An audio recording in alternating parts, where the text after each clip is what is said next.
On April 3rd, 1965, Paul Harvey, a radio announcer for ABC, delivered this message entitled, "If I Were the Devil." If I were the devil, if I were the prince of darkness, I'd want to engulf the world in darkness, and I'd have a third of its real estate and 4/5 of its population, but I wouldn't be happy until I seized the ripest apple on the tree, thee. So I'd set about, however necessary, to take over the United States. I'd subvert the churches first. I'd begin with a campaign of whispers. With the wisdom of a serpent, I would whisper to you as I whispered to Eve, "Do as you please." To the young, I would whisper that the Bible is a myth. I would convince them that man created God instead of the other way around. I would confide that what's bad is good and what's good is square. And the old, I would teach to pray after me, "Our Father, which art in Washington." And then I'd get organized. I'd educate authors in how to make lurid literature exciting so that anything else would appear dull and uninteresting. I'd threaten TV with dirtier movies and vice versa. I'd peddle narcotics to whom I could. I'd sell alcohol to ladies and gentlemen of distinction. I'd tranquilize the rest with pills. If I were the devil, I'd soon have families at war with themselves, churches at war with themselves, and nations at war with themselves, until each, in its turn, was consumed. And with promise of higher ratings, I'd have mesmerizing media fanning the flames. If I were the devil, I would encourage schools to refine young intellect, but neglect to discipline emotions. Just let those run wild until before you know it, you'd have to have drug-sniffing dogs and metal detectors at every schoolhouse door. Within a decade, I'd have prisons overflowing. I'd have judges promoting pornography. Soon, I could evict God from the courthouse, then from the schoolhouse, and then from the houses of Congress. And in its own churches, I would subvert psychology and religion and deify science. I would lure priests and pastors into misusing boys and girls and church money. If I were the devil, I'd make the symbol of Easter an egg and the symbol of Christmas a bottle. And what do you bet? I could get whole states to promote gambling as a way to get rich. I could caution against extremes and hard work in patriotism, in moral conduct. I would convince the young that marriage is old-fashioned and swinging is more fun, that what you see on TV is the way to be. And thus, I could undress you in public, and I could lure you into bed with diseases for which there is no cure. In other words, if I were the devil, I'd just keep on doing what he's doing. Hello, I'm Rob MANGIA.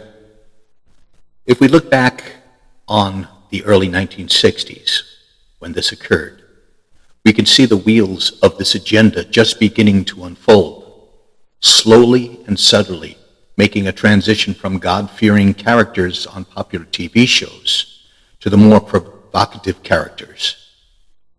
Belief in God slowly made the transition to evolution. Immorality became the theme.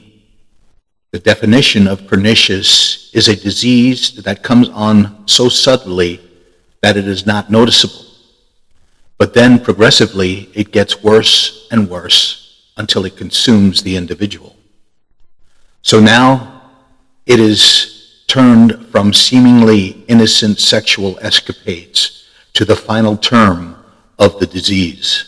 Today, it's not even hidden from the average individual, but many people still don't notice because they have been slowly programmed. So what to think, how to act, and how to behave in public. I remember as a child in the 1960s, everyone in my neighborhood was known to each other. On holidays, we'd all get together and have barbecues or something. And everyone was invited. Wives would have long conversations with each other over the fence while hanging up the laundry. Children would play with one another instead of engulfing their minds into TV and video games. Now, in some instances, if you even say hello to your neighbor, they think that there's some sort of sinister meaning behind it. It sounds to me that this hypothetical scenario, as it is called by Paul Harvey, is more in the line of a preview to a dark conspiracy that's just about to come to full bloom. Perhaps the powers that be wanted to tell us their plans in advance, being that Mr. Harvey was an influential man, but to what degree?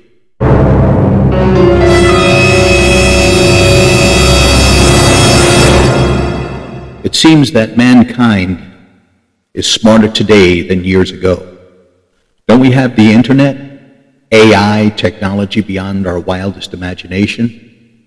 But I say no, not by a long shot.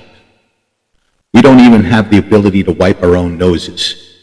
Remember when we didn't need all this stuff? Remember when your child was happy just to play with a ball, or a little girl play with a doll? Try taking a video game from a child's hand, and you'll see the worst day of your life unfold. Suppose all of a sudden the powers that be decided to shut it down. Will you survive? Could you find food?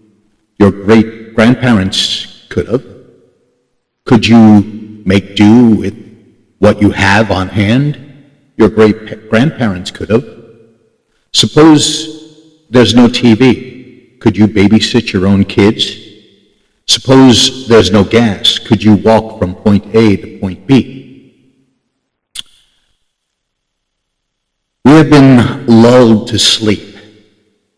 And when we wake up, it's going to be interesting, to say the least. We are sheep without a shepherd. In Daniel chapter 12, verse 4, it says, "Many shall run to and fro, and knowledge will increase." What I see here is two groups of people. The people with the knowledge and the people running to and fro. We are like rats running mindlessly through a maze. When one new way is opened by the powers that be, we scurry in without thinking because we are trained to look for the cheese. When the powers that be open up a government-controlled 501c3, we rush in because they have something we want. But a lot of times it's not God.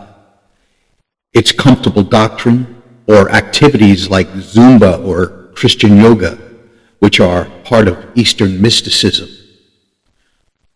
Did you ever notice in Matthew chapter 7, starting with verse 13, it says, "Enter ye in at the strait gate, for wide is the gate, and broad is the way that leadeth to destruction, and many there be which go in through it."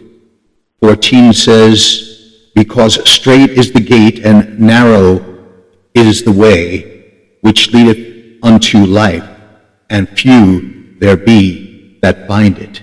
Then it tells you why in verse 15. And that's exactly what I've been talking about.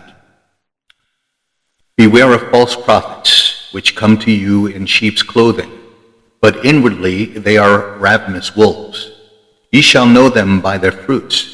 Do men gather grapes of thorns, or figs of thistles?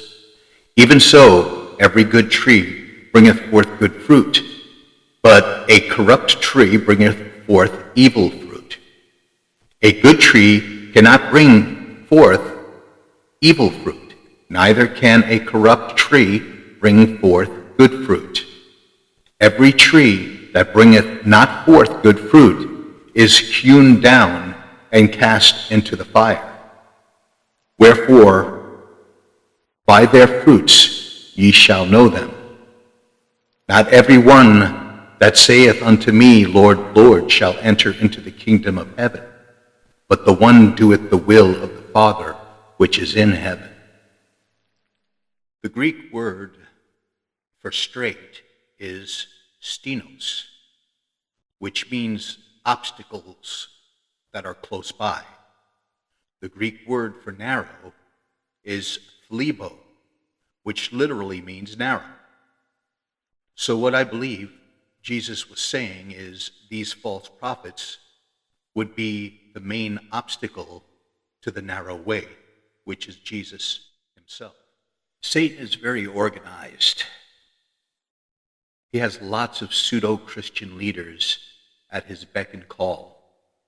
And many doors in the maze are open for us to look for the proverbial cheese. But what do you expect? We've been programmed.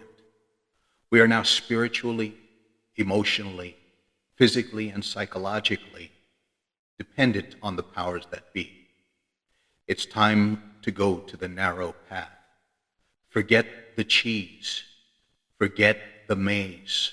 Throw away that gerbil wheel we've been running on our entire life. We don't have to fit in Paul Harvey's hypothetical scenario. We can make it on our own.